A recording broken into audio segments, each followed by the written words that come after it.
মোৰ যিটো বিশ্বাস যে APSLCৰ লগত যোন পাৰ্টিয়ে যাব APSLCও ডুবিব লগত যাক ল'ব তাকো লগত ডুবাব কাৰণ ইয়াৰ মানুহে APSLCক ভাল নাপায় আৰু তেওঁলোকৰ ৰাজনীতি যদি যি ধৰণৰ তেওঁলোকৰ ৰাজনীতি কৰে তেনেকুৱা ৰাজনীতি কৰিলেতো কাৰ্বি আংলংখনত আকৌ পুৰণা দিনবোৰ ঘূৰি আহিব ধৰ্ণা ধৰ্মঘট আন্দোলন এইবিলাকে ঘূৰি আহিব সেইকাৰণে কোনো ৰাইজে তেওঁলোককো ভোট নিদিয়ে আৰু তেওঁলোকৰ লগত যোনে মিত্ৰতা কৰিব তেওঁলোককো ভোট নিদিয়ে কিছু ভোটটো পাবই এখন সমাজততো বহুত ধৰণৰ মানুহ থাকে কিন্তু মেজৰিটিয়ে তেওঁলোকক বেয়া পায় আমি এতিয়ালৈকে প্ৰাৰ্থী ঠিক কৰা নাই কিন্তু মোৰ মতেদি 15-16 তাৰিখৰ ভিতৰত প্ৰাৰ্থী চূড়ান্ত হ'ব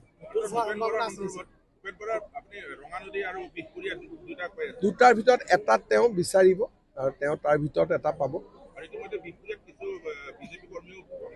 তেনেকুৱা কোনো কথা নাই মহিলা উদ্যমিতাৰ জড়িত এটা চৰকাৰী বিভাগ ESRLM এই বিভাগটোৰ ঠিকাভিত্তিক কৰ্মচাৰীসকলক নিয়মীয়াকৰণ কৰাৰ কিবা চিন্তা চৰ্চা আছে নেকি মই কথাটো আলোচনা কৰিম বাৰু কাৰ্বি আংলঙত নতুন মুখ দেখা পোৱা যাব নেকি কাৰ্বি আংলঙত ডেফিনেটলি 5টা সিট হ'ল আগততো 4টা আছিল এতিয়া 5টা হ'ল গতিকে নতুন মুখটো লাগিবই পুৰণা 4টাৰ ভিতৰতো আমাৰতো তেনেকুৱা কোনো কথা নাই পুৰণা থাকিলে আমি ভাল পাওঁ কিন্তু যদি আমাৰ ভোট হৈ গ'ল ইয়াতে কোনে কাক ভোট দিলে আমাৰতো গোটেই এটা নিয়মত হয় অলৰেডি আমাৰ বোকাজানত সিলেকশন হৈ গ'ল তো না জানো আমাৰ বোকাজানত অলৰেডি সিলেকশনটো ইয়াৰ ফালৰ পৰা দিলে খালি বেলটটো বন্ধ কৰি থৈ দিছে দিল্লীত খুলিব এটা পুৰণা জনে পাইছে নে নতুন জনে পাইছে মইতো ক'ব নোৱাৰিম মইতো কেনেকে ইংগিত দিম বক্সটো মই দেখাই নাই এওঁলোকে ইংগিত দিব পাৰিব কোনে বেছি পাইছে তুলিৰাম ৰংথাং সমষ্টিত তাৰ কাৰ্যকৰ্তাসকলে তেওঁক বিচাৰিছে আৰু আমাৰ ইয়াত CM EM বিধায়ক হৈ থাকিব পাৰে কোনো অসুবিধা নাই কিন্তু দলে এতিয়ালৈকে সিদ্ধান্ত লোৱা নাই স্যাৰ অসমৰ বহুত বিদ্যালয় অপাঠ্যক্ৰম বিদ্যালয় এতিয়া নতুনকৈ পাঠ্যক্ৰম কৰিবলৈ আৰম্ভ হৈছে আপুনি নতুনকৈ এটা পৰ্টেল আপুনি আৰম্ভ কৰিছে আৰু বহুত বিদ্যালয় আপোনাৰ যথেষ্ট সংখ্যক বিদ্যালয় আপোনাৰ 3-4 বছৰৰ ভিতৰত তেওঁলোকৰ ডাইস্কটবিলাক কেনচেল হৈছে কাৰণ কেলে আন্তঃগাঁথনি দুৰ্বল বা তেওঁলোক কিন্তু সকলোৱে আবেদন কৰক কৰিলে স্কুলখিনিৰ নাম আমি পাম তেতিয়া আমি ইনস্পেকশ্যন কৰিব পাৰিম কোনোতো অসুবিধা নাই কিন্তু প্ৰথমবাৰ আমি এটা পৰ্টেল কৰিছোঁ যাতে সকলোৱে আবেদন কৰিব পাৰে বৰ্তমান আবেদন কৰক আবেদনৰ পিছত আৰু পৰীক্ষা নিৰীক্ষা হ'ব এতিয়া যদি কোনোবাই ভুলতেও ডাইস্কট কেনচেল কৰিছে চৰকাৰে বিবেচনা কৰিব অসমত ইতিমধ্যে বিৰোধীৰ সিট শেয়াৰিং হৈ গৈছে এই ক্ষেত্ৰত ভাৰতীয় জনতা পাৰ্টিৰ মানে কেনেকুৱা স্থিতি হ'ব আমাৰ বিৰোধীৰ কি সিট শেয়াৰিং হৈছে নাই হোৱা তাৰ লগত আমাৰ কথা নাই কিন্তু আমাৰ মিত্ৰ দলখিনিৰ মাজত আলাপ আলোচনা চলি আছে আমি চিঠি পত্ৰ দি প্ৰেছৰ জৰিয়তে আলোচনা নকৰোঁ আমাৰ কামখিনি ভাল কৰি আগবাঢ়িছে ইলেকশন ঘোষণা হোৱাৰ আগতে আমাৰো মিত্ৰতা ঘোষণা হৈ যাব এইবোৰ আপোনালোকে একো বিশ্বাস কৰিব নোৱাৰে তেওঁলোকে ৰাতিপুৱা এটা ক'ব ৰাতি এটা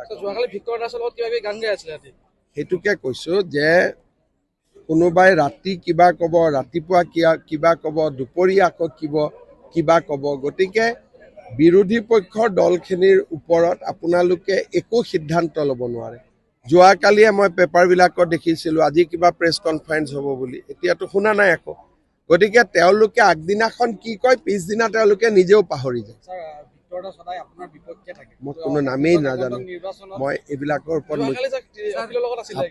মই অখিল গগৈৰ লগত বহুত মানুহ থাকে যদি মই অখিল গগৈৰ লগত কোন থাকে চাই থাকোঁ তেতিয়াহ'লে দেশৰ কামবিলাক কোনে কৰিব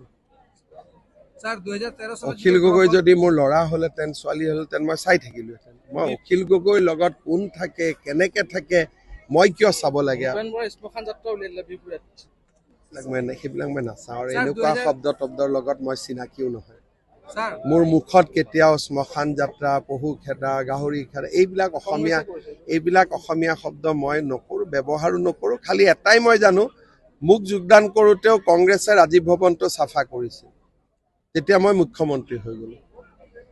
গতিকে কংগ্ৰেছে কিবা কৰিলে সেইটো আশীৰ্বাদ হৈ যায়। স্যাৰ কাৰ্বি আংলঙৰ যি 5টা চিট, এই 5টা চিটৰ পৰা এগৰাকী মহিলা হোৱাৰ কিবা সম্ভাৱনা আছে?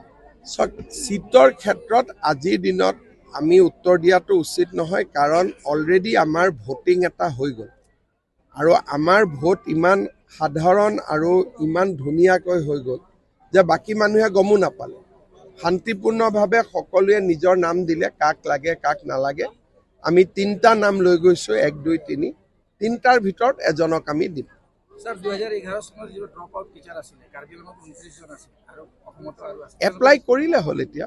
স্যাৰ গুৰু দক্ষিণাটো কিমান হ'ব? গুৰু দক্ষিণাৰ এমাউণ্টটো ঠিক কৰা নাই, নাম্বাৰটো ঠিক কৰি ল'ব লাগিব। যদি ধৰক 2000 হ'ল, টকাটো বেছি হ'ব। বোলে 10,000 হ'ল, তেতিয়া টকাটো কম হ'ব। সেইকাৰণে আগতে নামবিলাক আমি লৈ ল'ম। স্যাৰ বোকাজানৰ যিটো কলাক্ষেত্ৰ 10 বছৰ পূৰ্বে আধাৰিলা স্থাপন হৈছে, কিন্তু বৰ্তমানেও কমপ্লিট হোৱা নাই। ঠিক আছে, কৰিব। নোমল ভাই কিয় কওঁ, টেণ্ডাৰ হৈ পেলাই কাম আৰম্ভ হৈছে। কাম আৰম্ভ হৈছে। এই চৰকাৰ সময়ত আমাৰ কাৰ্যালয়খনত বহুত বেছি বিকাশৰ উন্নয়ন দেখিবলৈ পোৱা গৈছে, কিন্তু স্যাৰ তথাপি মানে বোকাজান ৰেলৱে ষ্টেচনত বহুত সমস্যা আহি পৰিছে। কাৰণ স্যাৰ বহুতৰে মানে এটা ডিমাণ্ড কি ইয়াত অবাধ আছাম বা বাহিৰলৈ যোৱা ট্ৰেইনসমূহ কিবা কিবি ৰেল ৰখোৱাৰ নাম দিছাতো, 2 এদিনতে কিবা ভাল খবৰ পাব পাৰোঁ। এক্সপ্ৰেছ আৰু আপাৰ আছামটো দিয়া 2 এদিনতে কিবা ভাল খবৰ হয়তো আমি পাব পাৰোঁ। হ'ব বাবা, সকলো ভালে থাকক। ঠিক আছে।